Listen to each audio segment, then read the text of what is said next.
Assalamualaikum warahmatullahi wabarakatuh. Perkenalkan, nama saya Baginda Aji dari Prodi Manajemen S1 dari kelas B22 dengan NPM 101222132. Di sini saya akan menjelaskan mengenai marifatullah ya. Yang pertama ada urgensi mengenal Allah. Urgensi mengenal Allah, marifatullah berasal dari kata arofa yang artinya mengenal. Marifatullah adalah upaya manusia untuk mengenal Allah Subhanahu wa taala. Kita diciptakan di muka bumi ini tidak lain adalah untuk beribadah kepada Allah Subhanahu wa taala. Maka dari itu, marifatullah merupakan kebutuhan mendesak bagi setiap manusia. Marifatullah merupakan landasan agama yang sangat penting karena seseorang tidaklah disebut muslim yang benar hingga ia mengenal dan berasumsi bahwa Allah Subhanahu wa taala saja yang berhak disembah. Adapun manfaat marifatullah atau mengenal Allah adalah sebagai berikut, yaitu yang satu merupakan keimanan dan ketakwaan kita dapat meningkat ya.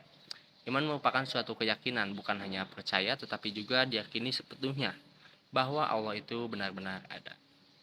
Nah, yang kedua yaitu adalah kebebasan dan ketenangan. Jika kita sudah terikat dengan Allah, maka kita akan terbebas dari hal-hal yang tidak diinginkan seperti krisis percaya diri, kecemasan berlebih. Nah, seperti itu. Lalu yang ketiga adalah barokah dan kehidupan baik. Dan yang keempat adalah keridhaan Allah. Maka kehidupan kita insya Allah kita akan mendapatkan ridho dan surganya. Marifatullah juga merupakan kewajiban pertama bagi setiap muslim ya. Kemudian marifatullah itu sangat penting bagi kehidupan manusia karena sejatinya kita hidup untuk mengenal Sang Pencipta kita dan beribadah kepadanya, seperti itu. Nah, lalu ada yang kedua, bab 2 yaitu merupakan cara marifatullah, cara mengenal Allah itu seperti gimana?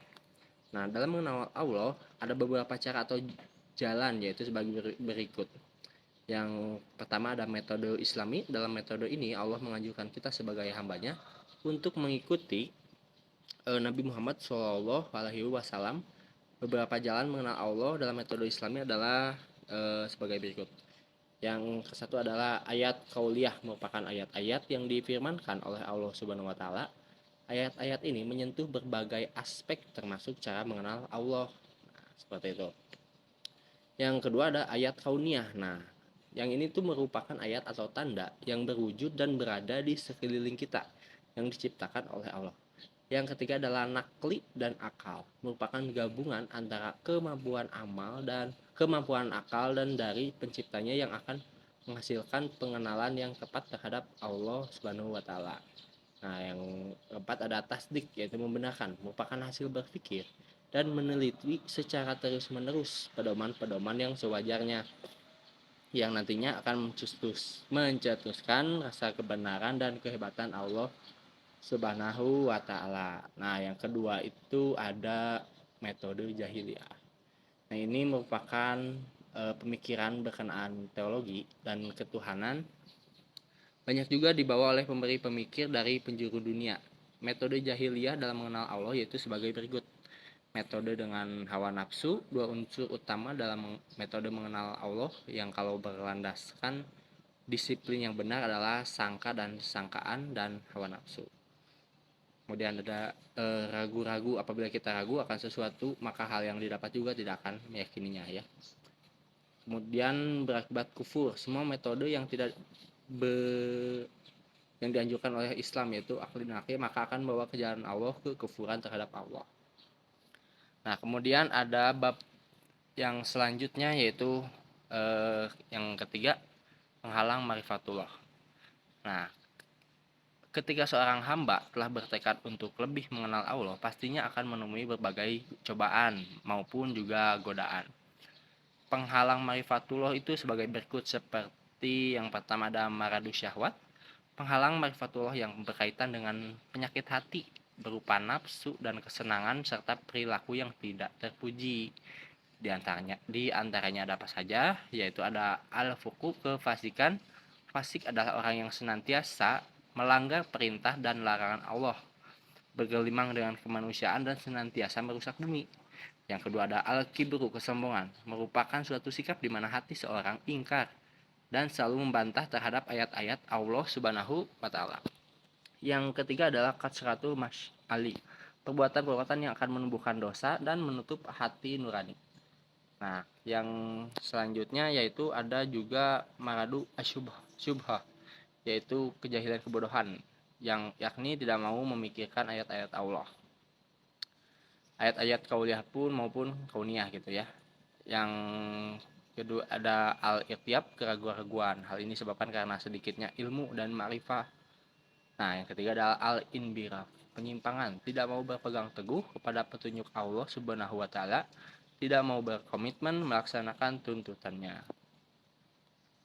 Yang kemudian ada yang bab keempat, kita ada juga bukti keberadaan Allah Subhanahu wa taala.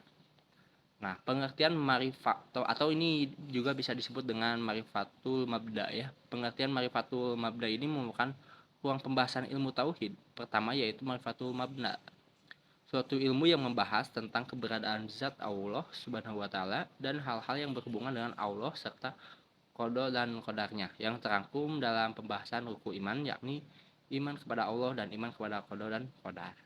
Iman kepada Allah Subhanahu wa taala adalah percaya sepenuhnya akan keberadaan Allah tanpa keraguan sedikit pun. Iman kepada Allah berarti meyakini dengan sepenuhnya bahwa Allah adalah satu-satunya Tuhan. Tidak ada Tuhan selainnya yang berhak disembah maupun dipercaya. Iman kepada Allah meliputi hal berikut. Yang pertama adalah zat Allah, yang kedua adalah sifat Allah Subhanahu wa taala. Allah Subhanahu wa taala memiliki sifat yang terdiri dari 3 kelompok. Yang pertama merupakan sifat wajib, kedua sifat mustahil, dan ketiga sifat jahiliyah. Nah, kemudian selanjutnya kita lanjut ke bab terakhir yaitu pengesaan Allah Subhanahu wa taala. Upaya mengesahkan Allah dalam Islam berangkat dari rububiyatullah, yaitu pengakuan kita bahwa Allah adalah Rabb, Tuhan yang telah menciptakan, yang memberikan rezeki dan yang memiliki ya. Tauhid rububiyah ini mengacu pada keyakinan bahwa Allah adalah pencipta, pemilik dan pengatur alam semesta. Nah, kemudian ada tauhid uluhiyah. Beberapa poin utama tentang tauhid uluhiyah melibatkan kesadaran tunggalitas, penyembahan hanya Allah yang layak menerima ibadah dan penyembahan. Kedua adalah menolak menyembah selain Allah. Yang ketiga adalah ibadah bersih dari syirik, menjaga agar ibadah tidak mencampur adukan dengan unsur syirik, asosiasi Tuhan dengan yang lain gitu. Kemudian ada tauhid asma wa sifat. Tauhid asma wa sifat ini merupakan konsep dalam Islam yang berkaitan dengan keyakinan bahwa Allah memiliki nama-nama dan sifat-sifat yang sempurna dan unik. Nah, mungkin cukup sekian saja. Assalamualaikum warahmatullahi wabarakatuh.